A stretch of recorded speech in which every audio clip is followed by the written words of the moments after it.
Welcome to the good old chain. Sorry, I switched up and I shouldn't have. Welcome to the chain. Welcome to the chain. My name is Kendahl and I'm here with the wonderful Sarah Shower, guys. And this is the BCC Club, where each week we go down an internet rabbit hole. You may have heard of this hole. Kendall, what hole we get into? We're talking about mukbangs. Form of the part of the internet that I hate. It does not tickle my fancy. No, it's I mean, I love ASMR, and I know that they're not the same thing, but there are like ASMR like mukbangs. I feel like they kind of have a Venn diagram a little bit going on. Yeah, there's so many Venn diagrams but mukbang is its own thing. It's a lot of eating, and to each their own. I mean, I just can't really get into it. Well, the reason we're talking about it is there's a lot of controversy. That's why I got a lot of articles pulled up in this research doc, because there's so many. There's not one controversy that's going on right now. There's so many. Yeah. And some of them are very sad. So trigger warning, I would say, I don't know what to trigger warn, but if you have any issues with maybe eating or you get queasy about eating, I would skip maybe this episode, take care of yourself. But it can be really disturbing, because just like anything on the internet, as people continue to try to go more and more viral, yes, they keep upping and what they're doing and making it more crazy. And what is the thing they're making go crazier? It's eating. So they're eating in huge quantities that no human should consume, and they're consuming food that no one should consume, and it is really disturbing. Before we get into it, Sarah, I got a question for you. How was your week? It's been good. Naomi's birthday is coming up, and they want to go to, I think it's Joshua Tree. Are they a Leo? They are, yes. A Leo. They're wow. a Leo Virgo cusp. Okay. Yeah, and they lean more Leo, but they want to go to Joshua Tree, which is camping. And I am, this sounds like I'm not game for anything that they want to do, but they're like... You don't want to go to Poland, you don't want to go to... I have serious trauma with camping. Yeah. Anything in the middle of the woods. And so it's like I'm down to go. I'm also just like I really need to stress, when I get out of my element too much, it takes way too long for me to acclimate. Mm-hmm. And so if we're only there for a couple days, I don't want to weigh everyone down and just be like, I'm uncomfortable. And it's like, truly, I think it's like an autism thing where it's like, I spend more time acclimating than like being present. Sure. Just getting used to it. I know. I feel like when we were in London, you talked a lot about that, where you were like, just even the weather. Yeah. It's hard for you to kind of like, or people's voices. Yeah. Being British. There's something, I mean, I value routine and repetition. And so like when you're out of that, it's just disorienting, but I'm probably will go. Well, they got some good glamping going on there too. You can get a really nice place in Joshua Tree that's a very fancy. Yeah, but the last time I was in Joshua Tree was around 2003 with my entire family. It's really hot out there. It did not go well. So it's just a lot of bad, and it's literally specifically camping that I'm having to and I guess maybe I should just do exposure therapy. Well, maybe you can make some good memories. Yeah, and that could be nice. But yeah, I would just set yourself up for if you just be like this first round, maybe let's do a Joshua Tree really fancy one. Yeah, trip that's like maybe we don't even go outside. We're just in Joshua Tree. Yeah. Oh my God. That was 21 years ago. That's wild. That is wild. How old were you? 9. You were 9 years old and you had a bad camping trip. They're all bad. Oh, every time I went, there was something. We almost hit a donkey, because it was randomly in the middle of the road, and so we veered off the road. Yeah. It truly appeared out of nowhere. Wow. And when your was dad... Was it nighttime? No. Okay. Wow. Daytime. Scary. And the thing is, and it's right next to 29 Palms, and I think that's a military base, and it's just hot, and it's just, Mom, every time, I don't know what it is with military parents, anytime you go on any sort of family vacation, it always has to be to some sort of war memorial or place, and that was the worst thing about living on the East Coast, is I also have lived in Northern Virginia, and when you... if anyone visits you in Northern Virginia, you have to go to D.C. And do the whole, Washington monuments and stuff like that. Yeah. But when we lived in South Carolina, Virginia, North Carolina, Florida, a lot of near Pendleton in California, but mainly on the East Coast, so not California, it's always going to some sort of war memorial. Yeah. Where they're like, this is where he took his last stand.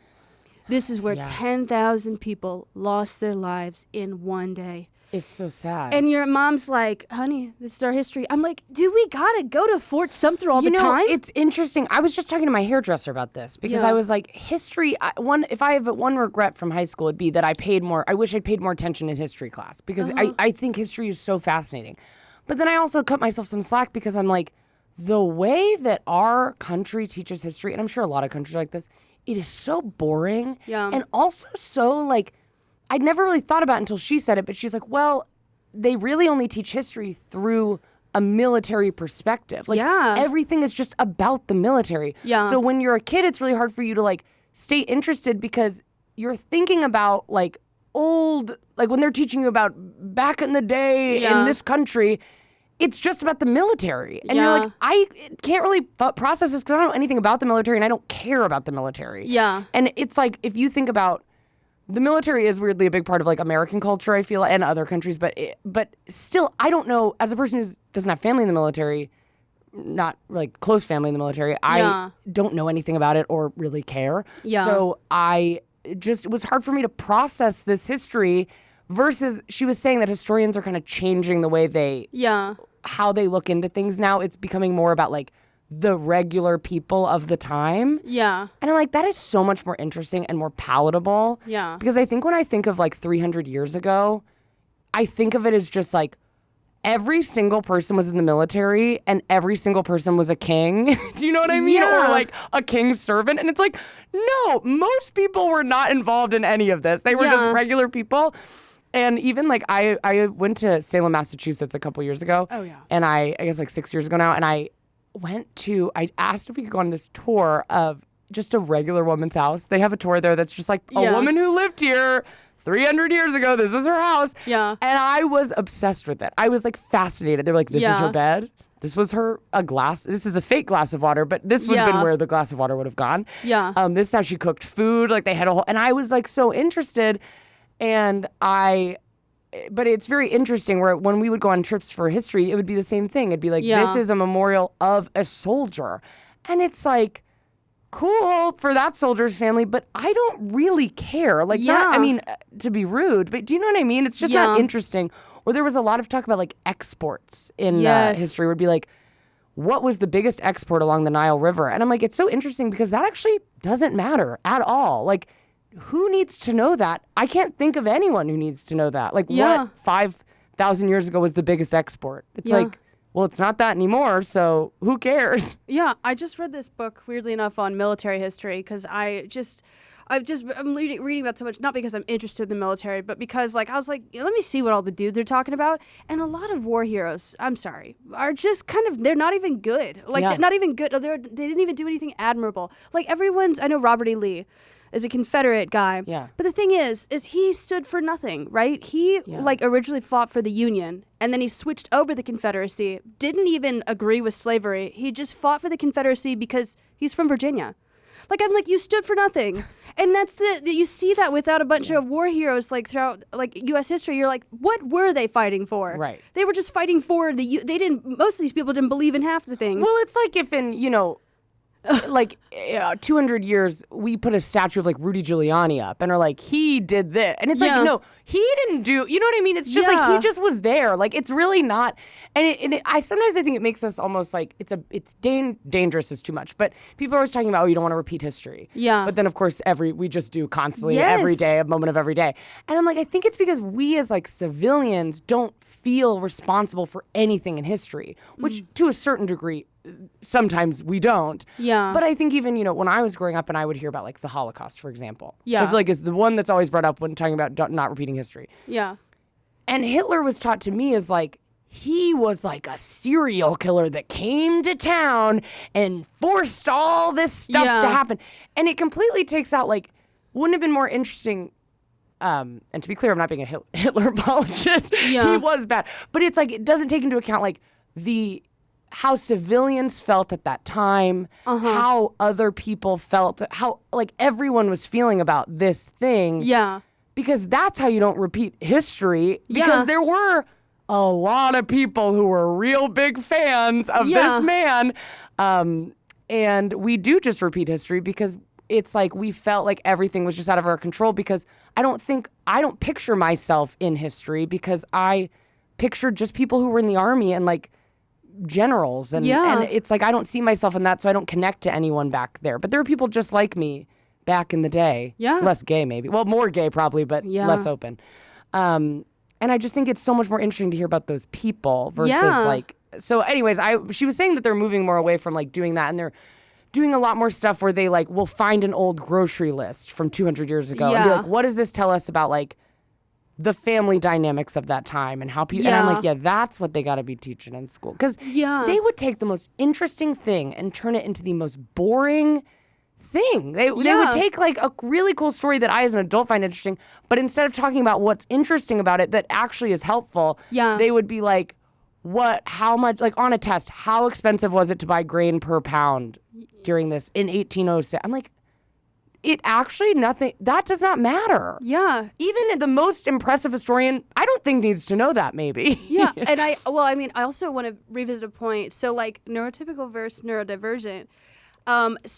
Neurotypical people usually are importance-based, neurodivergent, usually interest-based. And so if the school system is written for usually largely neurotypical people, they're going to go through the quote-unquote heroes of the time. That's why hero worship is such a huge thing with celebrities and stuff like that, but literally applied to like Civil War or like, war heroes or like presidents, because it's like that's how the common culture like interprets what's important history. It's like, no, you're just talking about the highest level people, but we want to know the people. Like there was even like on TikTok, there was this one TikTok of they moved this locker from the 70s and they found this girl's purse from the 70s. Oh, I saw that. I would rather spend a full class going through that purse, learning about this random girl, what was her reality, and I would love to learn about the Vietnam War because it breaks from all previous American wars in which that the soldiers were received negatively, and there was a total attitude shift in America towards like the military is not great, and also they got rid of the draft. But that's not what's talked about in history class. They don't talk about how these wars affected people. It's just this is what the war was. So that's why everyone gets every war confused. Well, me mostly. Other people are like, we don't get the wars confused. But I'm like, I don't know the difference between most wars except maybe World War II. I know the difference. But it's like, because they all feel the same because they're taught the same. Where it's just like, well, there were two militaries and they were fighting. Yes. And the export was wheat at the time. It's like, I'm sorry I keep talking about exports, but I literally feel like that was what mostly was taught in my history class. Yeah, and also they give the person that they're teaching about no context, right? They're just like, this guy, the North and the South are fighting, and these are the two leaders. And sure, the context, I guess, is North versus South. But, like, how were the people feeling? Like, I found out in the Civil War, you could pay to have someone cover for you, like, to get drafted. Yeah. And I was like, that seems messed up. And also, there would be, like, I read this book, Smoke Gets in Your Eyes, about, like, mortuary services, where, like, there would literally, on, like, Civil War, like, battlefields, there would be guys who collected dead bodies, and they'd be like, we can preserve the body and send it to your family. So that's how the entire, like, preserving bodies. And then, they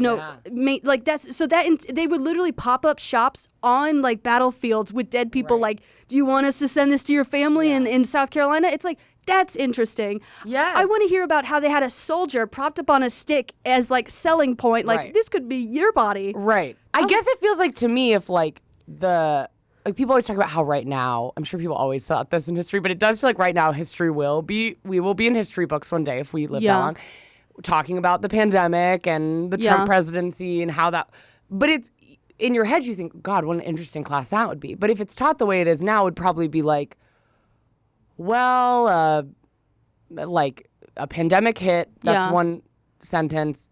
The economy at the time was blah blah blah blah blah, and not talk about like how people reacted, how everyone staying at home caused this huge movement to you know what I mean? It doesn't talk about that. It'll be like, and Nancy Pelosi was blah, blah, blah, blah, blah. And it's like, no, that's not the interesting part of this. Yeah. It's like how people, because like the government is really just responding to like us. Yeah. It doesn't feel that way, but like on a big level, you know what I mean? On a small or big, I can't decide, level, it's just kind of responding to what we want and then trying to like figure out how to do what they want while allowing us to do, you know what I mean? Yeah. Making us feel like they're doing what we want. You know what I mean? Yeah.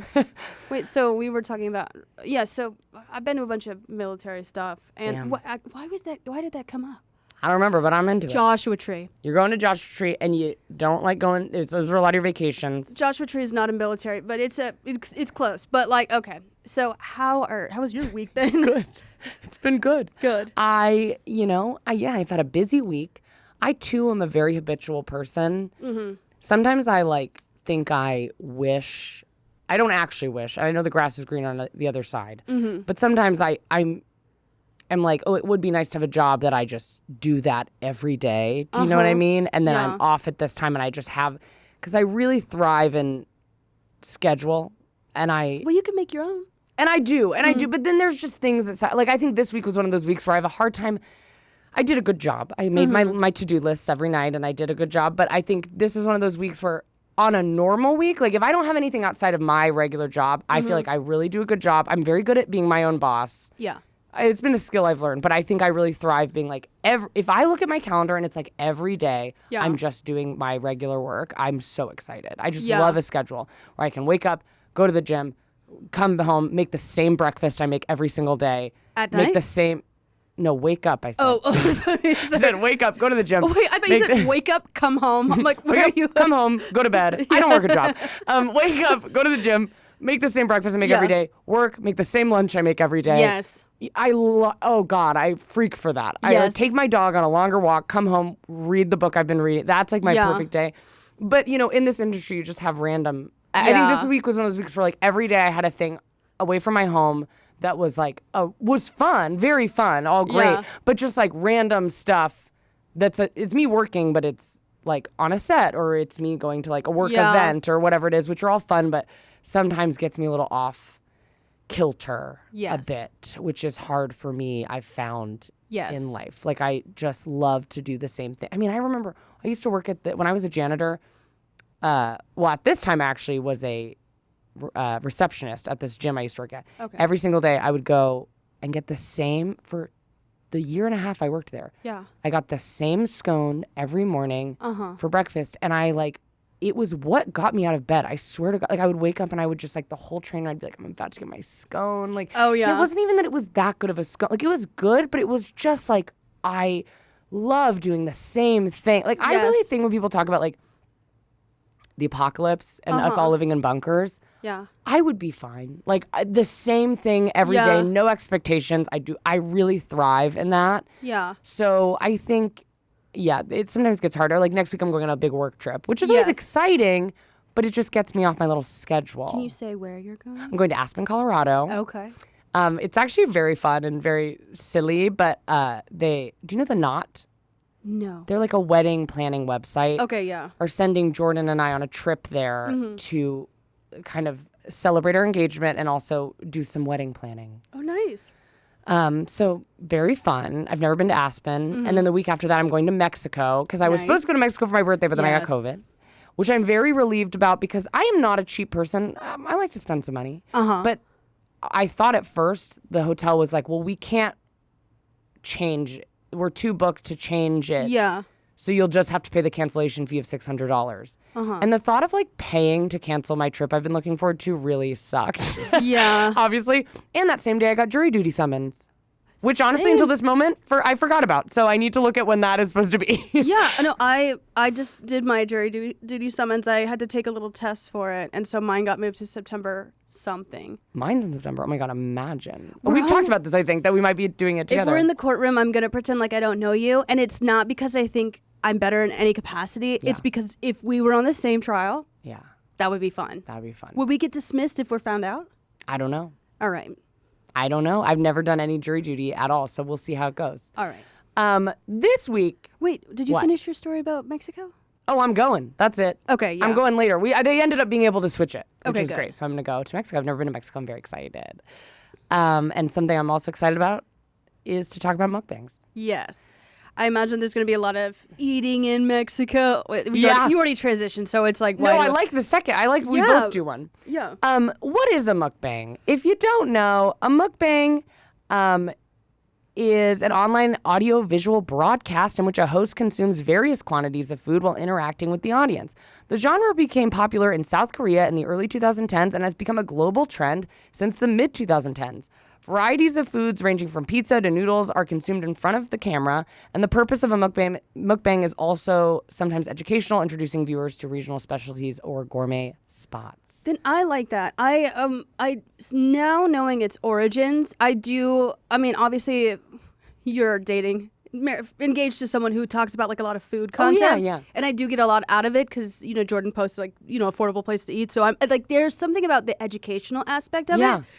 I didn't know that it started off like that because now that makes more sense. Well, I'd also heard that it started as like, in some countries, it is, eating is very much an event, a family, a social event. And of course, there are some people who don't have family and don't have a partner and they're very alone. And in these cultures, it felt very upsetting to like eat by yourself. Yeah. And so I had heard a long time ago, so don't quote me on this, but really don't quote anything I ever say on the podcast, please. It's kind of started as a place for people to eat their food and have someone there eating food as well, and it kind of feel like you're not eating by yourself. Yes. And that is very nice, but this was at a time when people were also eating very normal quantities of food. Even one of the guys I'm going to talk about, Nikado Avocado, I don't know how to say his name, but he started off as a vegan, like a very big vegan influencer who was promoting veganism. He's not vegan anymore, I'll tell you that. But he would eat very normal quantities of food and kind of talk about like being vegan and vegan recipes, and it started very normal, and that side of the internet still exists. Yeah. But it's become something over time, like I said, as people are like, how do I get more famous and more views? Yeah. I mean, there are people now who are, there's a whole side of people who are eating insane amounts of food, of 20,000 calories of food, like really disturbing. But there's also people like, I know there was that girl who would eat like live fish. Yeah. Like she would eat a squid. Yeah. And it's like, what is happening? So it's become pretty kind of scary. And what we're going to talk about a little bit today is how it's kind of become a little involved in the kind of kink. It's becoming a little kinky. Yeah. Because it kind of borders on feederism content. Yes. It's crazy how everything starts off pretty tame, but like the internet, you got to be more like out there and stuff. I feel like the mukbangs kind of like, I know we talked about ASMR, but like ASMR, like role plays did start off. Actually, that's something maybe I don't think ASMR is actually inherently sexual. You know what? Well, but what I will say, maybe because I don't think it's totally wrong to say that, because I think it is like things become. Is there? There has to be fetish ASMR content. 100%. Yeah. Like I would say a huge community, and that doesn't mean that, but like people, it is really up to the creator how much.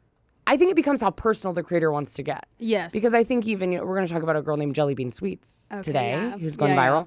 But she's taking suggestions now. She's taking, what do you want me to eat on camera? It becomes like sexual. And anything, if I've learned anything on the internet, anything can be sexual. I think there's a world, if I wanted to take my content sexual, I would just have to tweak it a little bit and make it sexual. Like, you can make anything get someone off. It's crazy. They have those videos that are like, the videos where someone's like bad at cooking? Yeah. Oh, yeah. Where they're like, and there's always someone filming it, and they'll be like taking raw meat and putting like a Rice Krispie treats in the center. Yeah. And they're like, trust me, this is gonna be really good. And then the person by the camera is like, oh, wow, that's really squishy. That's gross. Yeah. If I watched that as a child, like a child could watch that and it not be sexual. I watched it and I thought it was weird, but I didn't think it was sexual. And then I'd heard that it is voyeurism porn. But it is like allowed to be on the internet because it's not like inherently inappropriate. There's like some plausible deniability to it. Yes. Yeah. And they don't have to, they could be like, no, it's not. Like but then why is it getting 50 million views? Yeah. And why is like, it's weird. It's really, really weird. So yeah, anything can kind of be porn. I think there's stuff that isn't porn that people watch as porn, that's like fully not, and they watch it as that. So the mukbang community has gotten kind of, it's become a little bit of a weird territory. Yeah. And with anything else that becomes so big has had a lot of like dangerous stuff happen in it. which we're going to talk about a little bit today. I did want to keep reading. So this is from Wikipedia, but mukbangers from many different countries have gained considerable popularity on numerous social websites and have established the mukbang as a possible viable alternative career path with a potential to earn a high income for young South Koreans. By cooking and eating food on camera for a large audience, mukbangers generate income for advertising, sponsorships, and endorsements, as well as viewer support. However, there is a growing criticism of mukbang's promotion of unhealthy eating habits, particularly eating disorders, animal cruelty, and food waste. And so that's what you touched on. So it did a lot of things on the internet start from a very innocent place, and there is, you can make a business out of it, but then it depends where you take it. If you want to make it inappropriate, if you want to make more money, you most likely have to get inappropriate, but... Yeah. And so the reason I feel like mukbangs, there's been a couple things that have happened in the last month that have been really, some of them very sad, and some sad but just kind of insane stories that are making laws be put into place in some, I think in Korea they just passed a law banning mukbangs maybe somewhere. Got banned mukbang. Okay. Because it is it's becoming a hazard. It's very, very dangerous. And people are making so much money off of it, and it is pushing people. People will do a lot for money. I mean, and it is, turning into a thing where a man.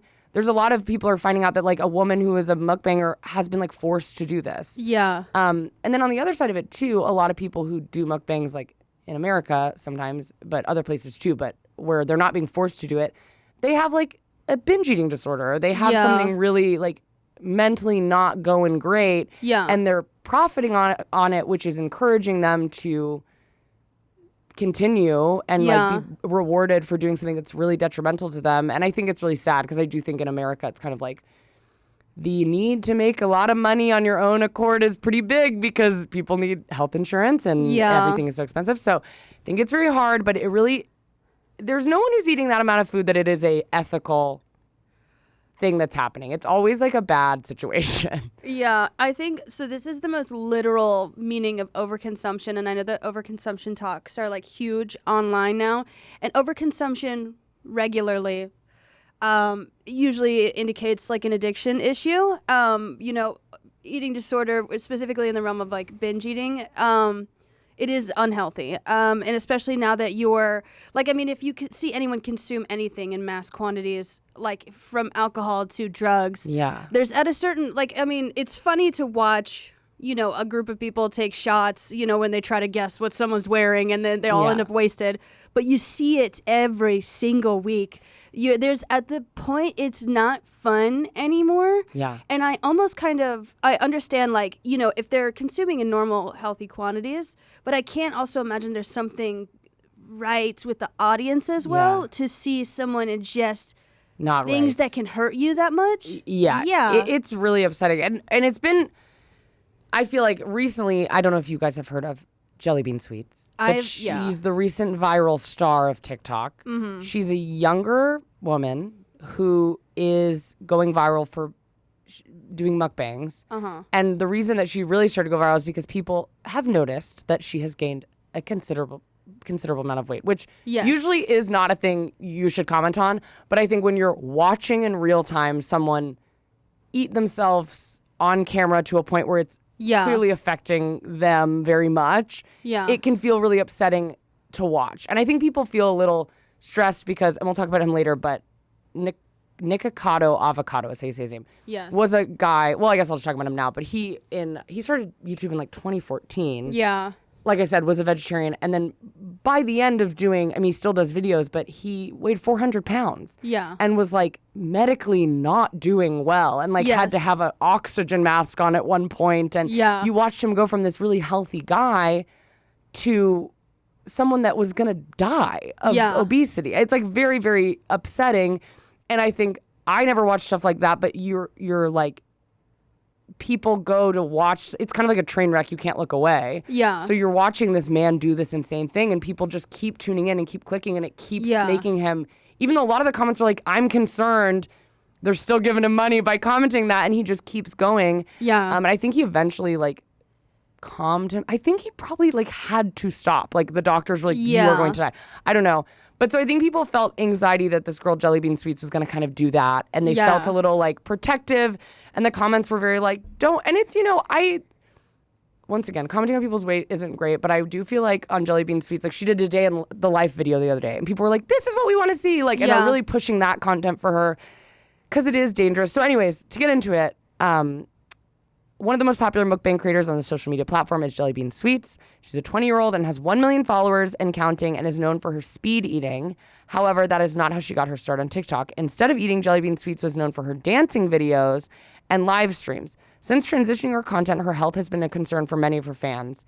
But what's hard is like, she did have a following on TikTok before she started doing this, but it was like 100,000 followers. It wasn't like she could make a living off of it. Yeah. She's gained like that million followers in the last month since going viral for these mukbangs. And that's the thing. She doesn't just eat. She eats a lot, but she eats it really fast. Yeah. So she'll eat like 2 burritos at once, like huge burritos. Yes. And like as her mouth is full, she's still biting into like the next burrito. Yeah. And she'll like wash it down. Like there's a one where she's eating canes. Yeah. Her mouth is that full and she's like pouring cane sauce into her mouth. Like it's like really upsetting to watch. So yeah, that's someone who's viral right now for that. I think, there's like the nuance of this. No one's health and weight is really like our concern in general. However, if your entire content is doing unhealthy things and that is the consistent type of content that you do, you are actually putting your health on other people.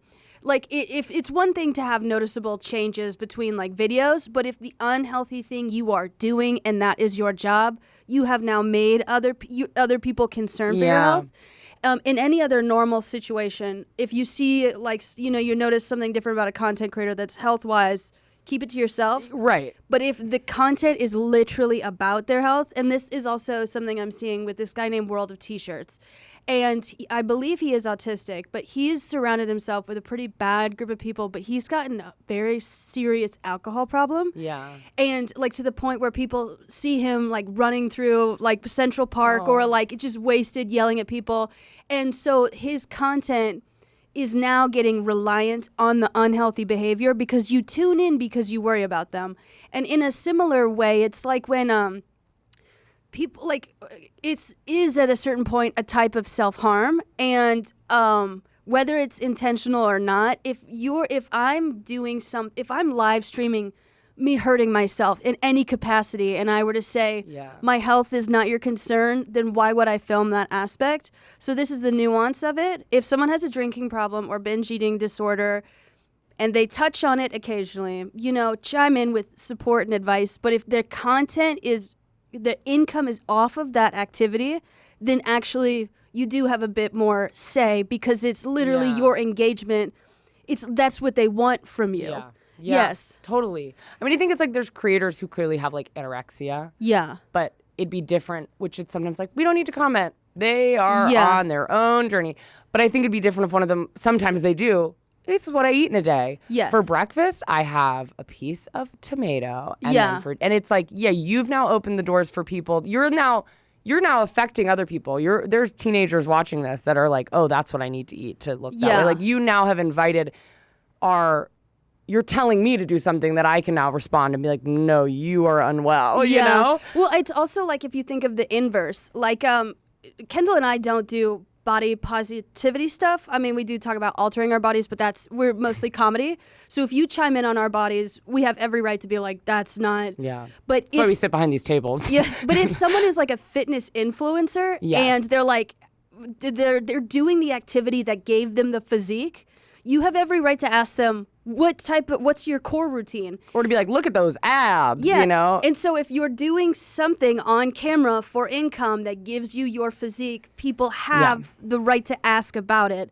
But just because you can see someone doesn't mean that their body. Yes, so there's I think nuance. it's like that girl too. Oh my God, what's her name? Who was called Donut Mom. People hated on because she feeds her kids so badly. And people are like, leave her alone. I'm like, well, look, she posts every single day feeding her kids this stuff. She knows what the comments are going to be. Yeah. Her whole content is about what she feeds her kids. Yes. That's what you comment. What are you going to comment? No, I don't comment hate comments because I'm not. Yeah. But it's like, it's weird to, if she was posting videos of her and her kids just hanging out and then all the comments are like, I can tell you feed them bad. Like that's terrible and rude. But it's all she does. So I think it's just like you actually aren't forced to post on the internet. So no. If you are posting on the internet and clearly like Jelly Bean Sweets is like, this is my job now. I mean, I'm sure she's starting to make some money. Yeah. And she is upping what she does. And this is kind of, I think, why people are scared because she started by eating a little bit kind of gross. And then it says the views go up, she eats even crazier. And then there's like that video that went really viral of her eating 2 like super burritos at the same time. And there's like sauce dripping onto her like skin, like on her stomach. Like it's becoming a little perverted and the views are rising. And so it's like, if this is already this crazy and she's been doing this for a couple months, what is it going to be? Yeah. A year from now, 2 years from now, is she going to be, I mean, if you guys look up, if you don't know Nikocado Avocado, I do, yeah. Look up a clip and you will know what it could become. Like, it is really disturbing and upsetting and is just super, super bad. Yeah. I think there's, like we were talking about earlier, there is no plausible deniability now. Like, if this was her first or second video where she's doing a mukbang, we say this as creators, you see the comments. And especially if you do the same type of video 100 times, there's no way that she's never checked the comments. And so there is it's just a hole. But I mean, if someone is plus size or there's something changing with their body, you don't have to comment on it. But the thing is if I'm talking about like what alcohol has done to my body, you feel free to ask a question. But like if I'm just doing a comedy video and you're in the comments like, Sarah, how's the kidneys? I'm like, well, this is a POV of me being a TA in a library. Like, you can ask the question, but just be, yes, okay, so we're going to go into Jelly Bean Sweet's net worth? Is that? Her net worth. Well, this is, I do think, important to say because, you know, I do think it's an important factor, yeah. It's not enough money to do this. I mean, I would say no amount of money is worth your health. But, you know, I would do a lot for $50 million, to be honest. I wouldn't do this, but she makes probably, through what people have calculated, probably about $158,000 a year, not including taxes. Okay. So that, I mean, that's crazy. That is a livable wage. Yeah. But to give up, I mean, to your cut health? 30 years off your life, I don't know if I would take it. Also, I think that might be a stretch, to be honest, knowing how TikTok AdSense work. But she's also a live streamer, and I think and they make a lot of money, don't they? I think actually, just from a creator's POV, I don't think that this is actually correct, because I have no doubt that she's probably done some ads with food companies, and also I don't know though, because to me I'm like, I feel like what companies are always looking for is the cleanest content. Like I feel like people are always like, we want a content creator that is like really just positive and no curse words, and that's what we want. So to me, if I was like, I feel like a brand would not want to be associated with that because they would be like, this is like sexual, weird, and also like makes our food look kind of gross. You'd be surprised. I think the live streaming does give her a lot more money than that's not factored into the AdSense. I mean, that's why you see so many large creators like Jason Nash types like on live. Like you can make a lot of money, and if she does her mukbangs on live, I don't think that this figure is correct. Yeah. But the thing is also like if we were to argue like what is our human body worth, it could be different. Priceless. I don't think that I would personally sacrifice my health for $100,000. I'm doing it for free when I smoke. I just think that it's interesting. But I mean, also the type of content that she does kind of does infer that there's not a lot of options for making larger sums of money. So this may be her extreme that she thinks is in her wheelhouse. What do you mean? No, sorry, I misunderstood. Like, when she gained an audience, she wasn't doing anything particularly unique. Yeah. And so when you do start to make that money, you are like, oh crap, I've never made this type of money before. You may feel like this is all you can do, so you may take it to an extreme. Man, but it's just so bad. I can't. I mean, I guess to me, I'm like, yeah, there's a lot of stuff I could do on the internet that I'm sure would go viral. Like I could do something really bad and like probably get a lot of views. Yeah. but it would be like, but I guess I'm always like, but for how long? Like, you can't do that. I mean, you can literally look at like Nikocado Avocado, where it's like he could only do it for like a couple years when he was really like eating like that, because it's like, you will die. Like, you can't just do it. And so then another person I'll get into, this is really sad, definite trigger warning. Very upsetting. And this has brought up a lot of conversation. A 24-year-old mukbang streamer has died live on, I think TikTok, but on some streaming service. She died on a live stream from overeating. Yes. She ate, what I read was 20 pounds of food. Okay. And just like died. It ripped her stomach. She died live on live stream. Yes. And it, I think, is just like really a wake-up call for some people that maybe consume this content, that it's like the people doing a lot of this are not well. Like, my brain would not let me do that. Like, that feels insane. Like, the thought of eating yourself to death is so wild to me. Yeah. Like, it's why I always was like, how do people drown? Like, drowning purposefully feels like your body wouldn't let you do it. You know, there's just things that you think your body wouldn't let you do.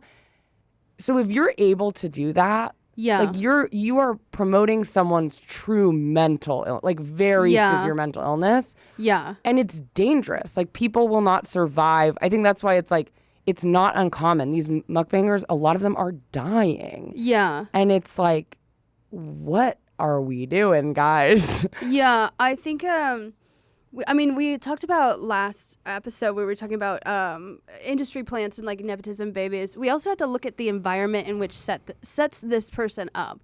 Because yes, this individual, that is, they are at a certain point unwell, but what societal factors made them this unwell? And so, I mean, this streamer who did pass away is Chinese, but also the Jelly Bean Sweets is American. And we think about like highly competitive like markets and like job opportunities in both environments. They're both incredibly competitive, and there's not a lot of upward mobility.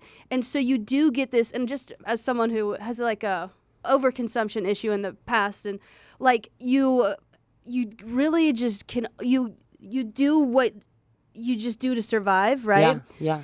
And at a certain point, like, it's like, you deserve hell. But it would be wild if people were watching live streams of you in your deep depths of alcohol, just like chugging Tito's. Yeah, but like, that's and giving you money for it. Yeah, and that's like the crazy thing about like different types of so alcohol consumption is the most alcohol is a drug, right? And bars are like basically, I mean, you watch someone do drugs at a bar. Like, the idea of a lot of safe consumption sites where you go to like use heroin or something harder, people can't wrap their mind around that. Like, why would you open a facility where people can do that? It's like, that's what a bar is. And so there are different statuses of what is acceptable for different substances. And it changes throughout time. Yeah, and caffeine is a substance that can alter your consciousness. So it is like, it's also, there's, cafes. And so, I mean, if you drink enough, you will die. And so it's interesting, like, food is not a addictive I mean, actually, yes, it is, but it's not a drug. It's not illegal. Well, actually, there are drugs. You know what? But like, we know what you mean. Different things are acceptable or more or less acceptable to like consume in mass quantities. But the thing is people do post videos of themselves drunk, and especially when I see people hungover or like face red or covered in vomit, I'm like, if we did not know that you were drinking alcohol, and you just told me that this person used meth, we would see it and be like, that's horrible, disgusting. It's like, you are actually, that's if I didn't know you were drinking and someone said you did meth, what you've just filmed becomes 10 times worse. Right. And so like, that's like it with food, where it's like the normal thing to consume. And so everyone's like, oh, this is fine. But when you take it to a place where your stomach literally rips open, you're like, oh, this is deadly. Why did we watch someone slowly kill themselves? Right. Yeah. Right. 100%. And why do we as a society, why do we watch that? Right. Because at a certain point, I would love to watch a mukbanger's content, like from the original purpose of it. If it was just like, let's share a meal together and you're just eating your dinner and I'm eating mine. Because I watch YouTube videos and I watch, while I eat. But like, and I would love that. But to see what type of audience member and I'm so sorry. I don't mean to blame. Actually, why would you watch someone eat for 8 hours? And this girl from China who passed away was the most famous mukbanger in China. So it's not 20 people who are kind of weird watching these videos. Yeah. This is a huge group. Your friends are watching these videos. I mean, and I've seen these. I don't seek these videos out, but on TikTok they come up on your For You page ever so often. Yeah. Especially for me, the really weird ones where it's like that woman for some reason kept coming up my For You page eating that squid, because I think when that comes up, I stop and watch it because I'm like, what the fuck is this? And so we watch this. It's a huge group of people, and it is just kind of like, I think this maybe made people like, it makes you feel like you're watching watching someone, hurt themselves. Is not a, I don't know. I think just the realization that it can do that. Like, I think that feels so, when it was like, it split her stomach open. Like, that feels great. Because I've been to all you can eat sushi. Yeah. And I've eaten a lot of sushi before. I've eaten a lot of food before. I have been, we've all had that moment at Cheesecake Factory where we're laying on the booth like, help me. I was at Don Cuco's a couple months ago and I was like, I cannot walk. That feels like and I was not close to having my stomach ripped open. Yeah. So you can imagine that by a million, what that feels like and how a person allows themselves to do that and to get there and to keep getting there over and over and over again. And the doctors who did the autopsy, I guess, were like, her stomach was so deformed. Yeah. And it just had food. I mean, it was undigested food. It was so disturbing. And they've never seen that before, because that's not you don't see that in people. We don't have the ability to do that. I don't want to speak for you, but it's like we don't have the ability to do that. That's not something our body would allow us to do or our brain would allow us to do. So it really is just, I think people need to start seeing it as like gross. And I think there was like a couple years ago this like don't kink shame, which listen, I'm all for it. But what gets complicated is like, I think we're now realizing like, but there are things that are bad, like in anything. Yeah. Like they're in every single world. Like sex positivity is very important, and like everybody's got stuff that they like, and that we don't need to shame people and make people feel embarrassed. But there are things just like anywhere else where it's like, this is problematic. And the fact that it turns you on, you should look inward. Like you shouldn't just lean in. Yeah. Like, why is that a thing that makes you feel something? Like that should make you feel only disgusted. And that doesn't mean anything that makes me feel disgusted should make everyone else feel disgusted. But there are things that are dangerous and harmful. And watching someone like eat themselves to death should not be turning you on. You should not be donating to that. That's like really upsetting. But I don't think people thought about it as an option. Like I don't think like that is wild. The thought of eating yourself to death is truly unbelievable to me. Yeah. So I think people just don't think about that until something like this happens, and then there is like a wake up call for people to be like, whoa. Yeah. And it's kind of interesting because like in the world of drugs and alcohol, when I say safe consumption sites, even like a bar, the person serving you can cut you off. And also safe consumption site. So like you would be given like a certain like a certain amount. Yeah. When there's something else about there's no control. You actually have no control. Yeah. If you're doing this quite regularly. So there's no regulation. And I would understand like, okay, rubbernecking, right? Like you have a morbid curiosity, you see a car wreck, you look at it. Yeah. But you can't stare. I mean, you can see, like, if something bad happens. But you can look up a YouTube video and stare at that and replay it. But why would you watch it I never have, because it's like, that's wild. Yeah, like, so I want to know what would compel someone. I mean, I'm sure people dipped in and out of the live, but to watch a live of someone objectively is self-harm for more than an hour or 2 hours, like, or even the people towards the end of the live. Yeah. Like, and I know that, swatting and all this stuff, it's not swatting if they're actually hurting themselves. But if you see someone hurting themselves like this, I feel like at a certain point it would be reasonable to call the police. Yeah. Well, and I think it's just this morbid curiosity that we all have that you do sometimes have to check yourself with. Like, I think even, I think it's why like reality TV is the most popular thing in the world, because people want to see weird shit that they're like, what the fuck? Like, that is like what we want. But there are times, I'm like recently, we might do a whole episode about this, but like the Gypsy Rose Blanchard crime scene post came out. And I had to go, you know what? I actually don't need to see that. And I didn't look it up, because even though my brain's instinct was to be like, I want to see that. It's like, you don't need to see that. That is not something you should look at. And like, I've had friends who have like there was a big video that came out in the early 2000s of like a beheading. Oh yeah. And people who saw it were like, biggest regret of my life. I remember my dad being like, biggest regret of my life was watching that video. I have nightmares about it. Like it is. But you have this curiosity that I don't even think is a statement on you as a person. It's like an innate curiosity that we now with the internet are given so much access to stuff that we would have never been able to see. Yeah. That feels impossible. I mean, we all go see horror movies. Yeah. And then it's like a real life horror movie and you want to see it. But you have to like check yourself ethically to be like, I don't need to see this. Like I actually don't need to see it. And even though I want to see it, I don't need to see it.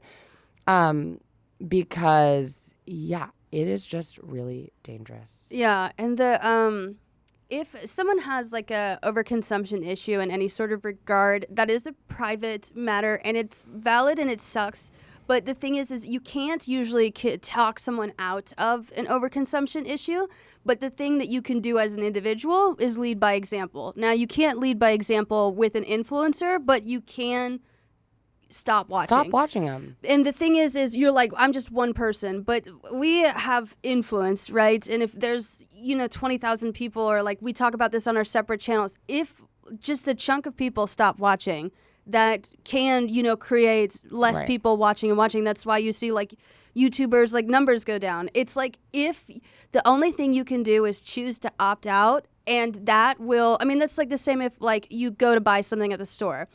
The clothing is already on the rack, but if you don't buy it, there's less demand, and so the company itself makes less. Like people talk about beta fishes. It's like, I know when you go to the pet store, you see these fishes in these containers, and I know you want to buy like 80 beta fish because you feel so bad, but you have to just let those beta fish die because then they will stop stocking the beta fish shelves. Yes. Even though you want to save it. It doesn't, that individual beta fish, I mean, at the end of the day, I don't even think these things have really big brains. I don't think they really probably know what's going on, but it's abuse and it's terrible. But you don't need to save it. You just need to just keep it there and let those 40 beta fish die, and then hopefully one day they will stop doing that. Yeah, and so all you can do is really just opt out. Because I also know there was another male influencer who on live was eating as well, and he had a heart attack. I think that was Nikocado Avocado. No. It was male. Nick Avocado, I know he's lost a lot of weight recently. Well, he lost it, but then he gained it back. Okay. 1 second. It was wait. Okay. His name is Poshy Bird. Okay, during the 22nd hour of his 24-hour live stream, Poshy Bird disappeared from his stream after looking really bad. He went out for a smoke and didn't come back. One of his mods messaged him on Discord, and the detective with his phone replied back asking to call him, and the detective confirmed that he had died to either a heart attack or a stroke. Poshy was known for chain smoking and drinking on stream, and his health had been visibly declining over the last few years of streaming.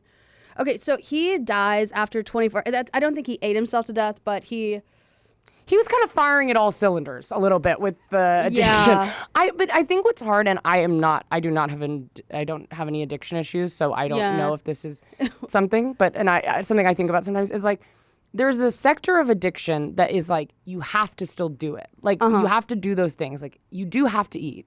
Yeah. You do have to, like, if people have a shopping addiction, you do have to go to the store and buy food. Like, and you have to grocery shop and you have to go buy clothes. Like, those are things you have to do. Yeah.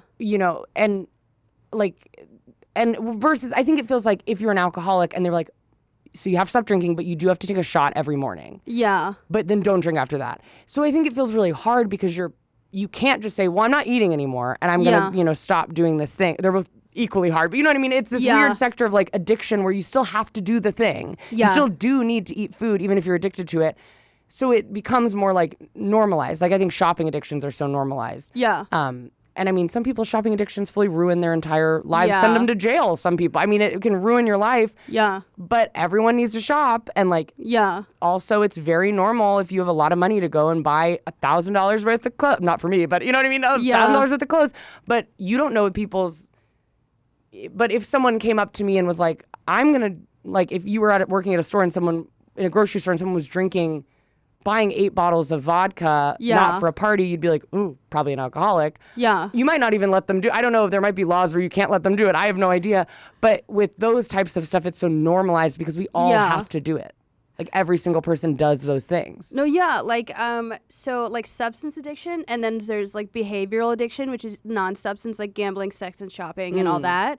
They benefit largely from like we're like eating disorder sort of therapy, as well as, since a lot of addiction stuff is compulsion, so like treatment for like OCD too helps with, because it's more like breaking a compulsive habit, and it's harder. Yeah, like cutting alcohol out of your life sucks, and you'll get the shakes, but like I can avoid bars and I can say no to those situations. But if you have a binge eating disorder or addiction to food, like how do you have to break the You're tested every day 3 times. I mean, I think like from what I've heard from you, it's like there are moments where you go into a situation where like I have to go to a bar tonight, I'm gearing up, but like having to do that every time you eat to like a relapse is just gonna happen, because also sometimes a normal person who doesn't have an addiction to food eats too much because we go out to a really fun dinner or we whatever, and like that is just so hard. I like can't imagine that, but I only say that because I think it's just so feels so normalized to eat that way. That it's a slippery slope, because even like Trisha Paytas and Colleen Ballinger used to do mukbangs together where they'd order everything on the IHOP menu. And they're not eating it all, but it is like, they're fine. In terms of food, separately, they're not great, but they're fine. And so it's like makes you feel like what these people are doing is fine. And it's not. And we didn't really get into it, but there is also a woman who, let me click on it. Sorry. I was going to say though, so like in addiction, whether it be shopping, food, alcohol, whatever, that is a method to achieve a primary goal, or like a chemical sensation. It really depends. But like if it's like you're missing serotonin, dopamine, benzodiazepine, like a bunch of different other things, like you're usually trying to get, you have a deficit of that and you're trying to get that. So there are like medication therapies that you can do even if you have like a behavioral disorder, so you can get a consistent amount through the day that when you do eat, the eating is not like, this is where I'm getting my dopamine from. You have a regular supply now of dopamine where like it makes you need it less. Well, even I don't think I don't have an addiction to food, but I think I had a very bad relationship with food where it just held so much power in my life. It was like all I ever thought about. I definitely binge ate. I and I had a really hard time. Like I remember going to the grocery store as a kid, even very young, and my mom being like, can I pick out candy? And my mom being like, sure, pick one candy. And I didn't really like M&Ms that much, but I would always get the M&Ms because I was like, these will last the longest. Like, if I get a Snickers bar, that's going to only be like 3 bites versus like an M&M. But I didn't even like them that much. But I just needed it was such a stressful feeling picking out candy. Like I was so scared and I needed to make it last so long. And I think then I went on Vyvanse. Well, first I went on Adderall for ADHD. Nothing, because I'd also healed in my own way with eating and whatever. I went on it for ADHD, and all of a sudden, one of the symptoms of that is you lose your appetite. And I just had this awareness of how much, because for the first time in my life, I didn't really think about food in the same way. And I had to remember to eat breakfast, lunch, and dinner. And I just realized how much power it held in my life. And that some people or what do I want for breakfast? Well, I was always amazed when people eat granola bars, because I'm why are you eating a granola bar? That's the worst. I hate granola bars. But I can't imagine eating a granola bar. I'm always why aren't you eating a fried chicken sandwich? You know what I mean? But I'm if you don't if it doesn't hold so much power in your life, it's just you trying to nourish yourself, and you're thinking more about that and what's going to get you through the day than you are. I can't even describe the feeling, but just so panicked about food going away. I would be at a restaurant and get the biggest thing because the fear of it being gone is so scary. You know what I mean? Yeah, and that's the thing with addiction issues. The alcohol, the food, it's not the problem. There's something deeper. And so this usually scares people. But the great thing about addiction is that you have 2 issues. And so you're oh, great, more things to fix. No, it's great in the alcohol or the food is the method, and then there's something chemically or mentally lacking. And so if you're too afraid to cut back or start incorporating things into your diet, you can just focus on one aspect of your life to pour into. So if you're like, you have a scarcity mindset, right? You're like, I got to eat everything super quickly and I got to eat a lot because I don't know when it's going to come next. If you work on scarcity mindset, just individually, don't even touch on the food aspect right now, and you're like unpacking the fear around, scarcity. You're like, I don't have the same financial situation. You work with a therapist. Eventually, like the fixing one aspect will influence, the second will start to wane. And so if it was one big issue, you're like, oh crap, I got to go cold turkey or I got to just eat healthy all the time. That's too much pressure, right? Yeah. The fact that you can split it in half means that now like, oh, there's a smaller task that I can do. Yeah. And so you don't have to put as much pressure on being perfect or like, oh crap, I slipped up again. It's like, well, you can go back. Yeah. I can slip up and drink again. I cannot undo my what therapy. you did. Yeah. Like, so I will. So you're never going to start over. You're never going one step back. You're like just staying in the same place because you're simultaneously going forward and back. So you're just staying in the same place. And so, like, you slip up, you eat a lot, you drink a lot, Right. but I am not bad for this. Right. I don't do this regularly anymore. I'm chemically deficient in some aspect. I'm not in the same aspect I was growing up. And so you never actually step back. Yeah, because it can go to so many things. Because I feel like I had that with food, but then I had that with other stuff too. Like I remember like planning a vacation was very stressful for me because I'd want to be like, we should go for 30 days because I'm already anxious about it ending, which is like crazy. I would be like so scared. And like Jordan would pitch like a 3-day trip and I'd be like, well, what if we do 5, maybe 6? Because I'm just so scared about it ending, which is so weird. It's like I have a great home life. It's not like I'm like scared to come home. I'm just like, I immediately am so stressed. And so working on that, I just remember like a couple weeks ago, we had Oreos in the house and I like went and grabbed 2 and I like put it away. I just like didn't think about it. I wasn't thinking about anything. Versus like me going to a pack of Oreos 3 years ago would have been like an event. It would have been like, okay, here we go. This is gonna be, and I would have eaten the whole thing eventually. But it's just like that's that thing of like, or even going to the movies. I was like, how do people leave the movies and not having eaten their entire popcorn? Like I don't understand that. And now I feel like I can do that because I'm like, it's not that I'm like I'm not being like health conscious. I'm literally just like, oh, I'm full. I'll have popcorn again. Yeah. It's really, I'm always at the movies. It's not a big deal. Versus I think it used to be like, you are wasting this chance to eat this huge thing of popcorn if you don't eat it all. Like you are going to regret looking back that you didn't. It's so dramatic. It's so intense.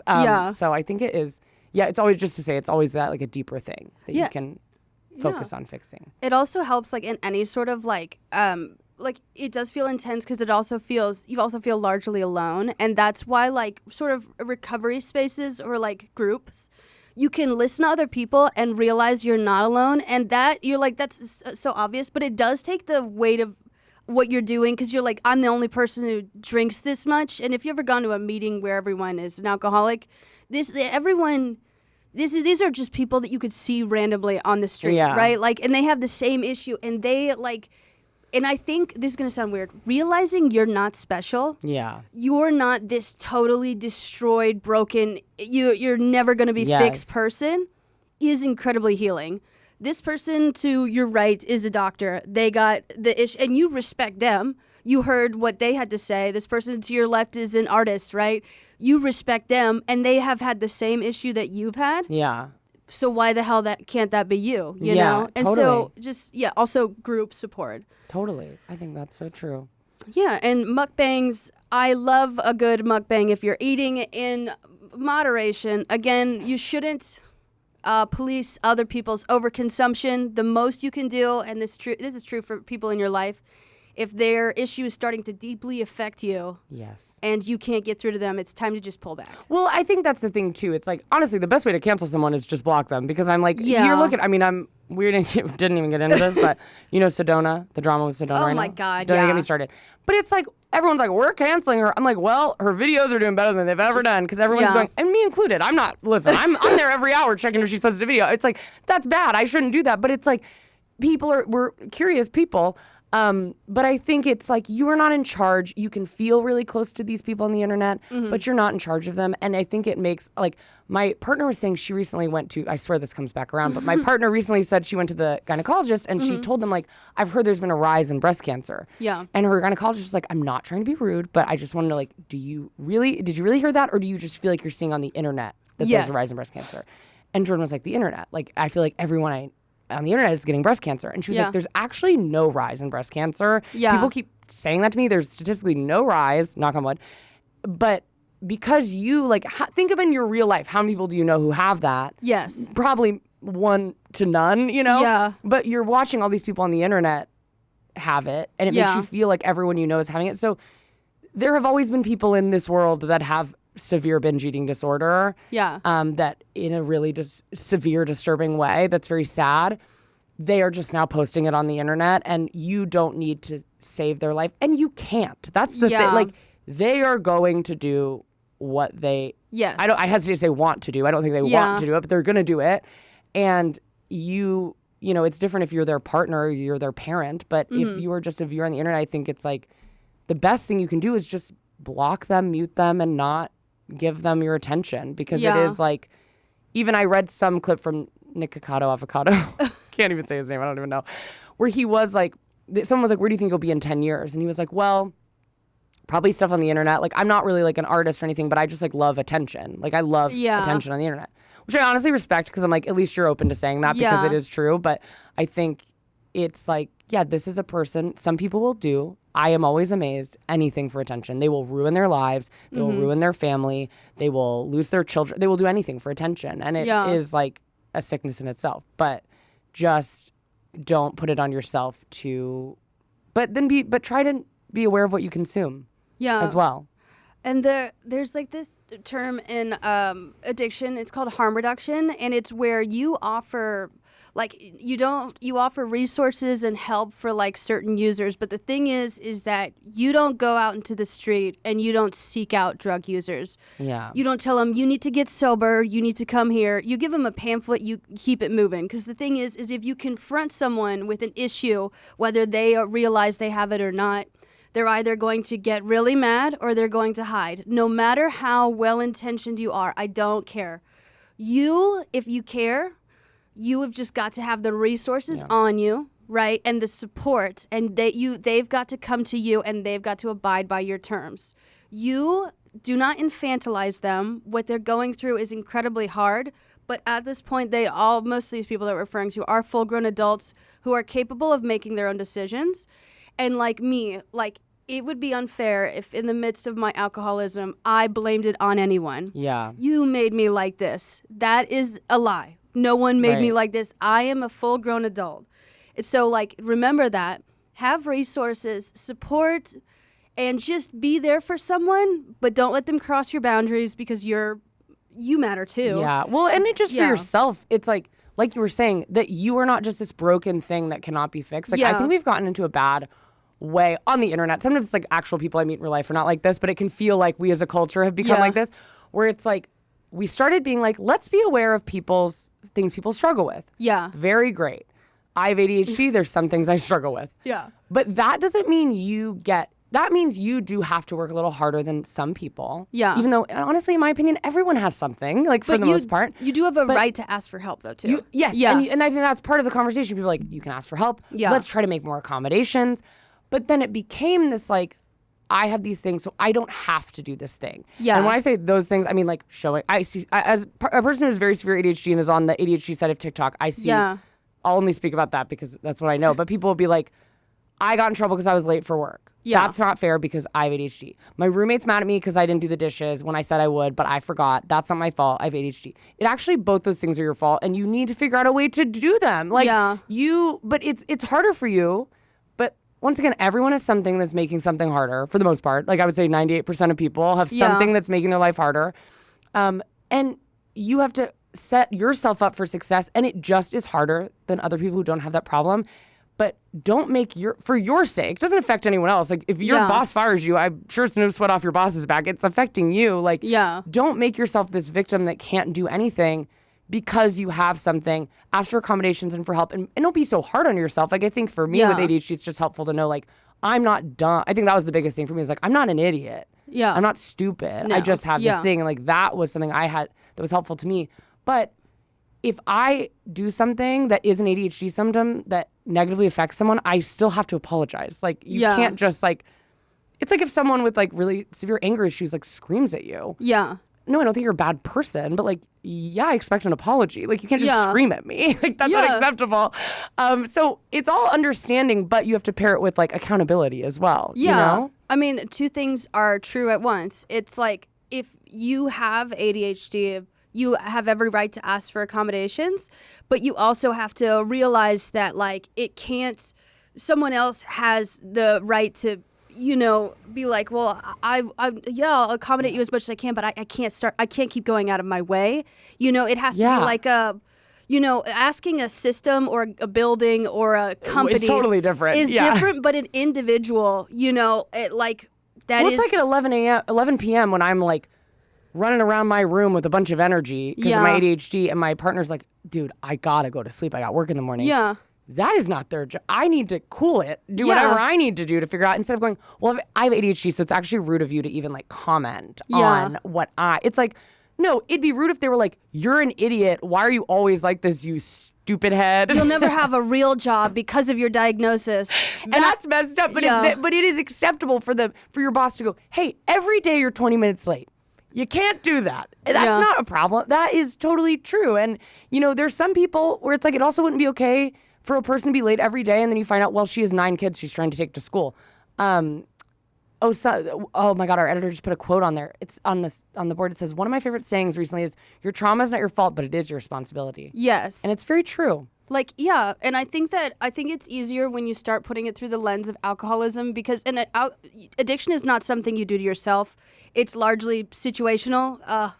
You know, like it's a compulsion, honestly, and it's like saying someone with OCD is something they do to themselves. Yeah. It's like very hard to, but like the thing is if you put it through, if an alcoholic threw up in the sink, left it there overnight, and then in the morning they were like, I'm just predisposed to alcoholism because I had a lot of trauma growing up.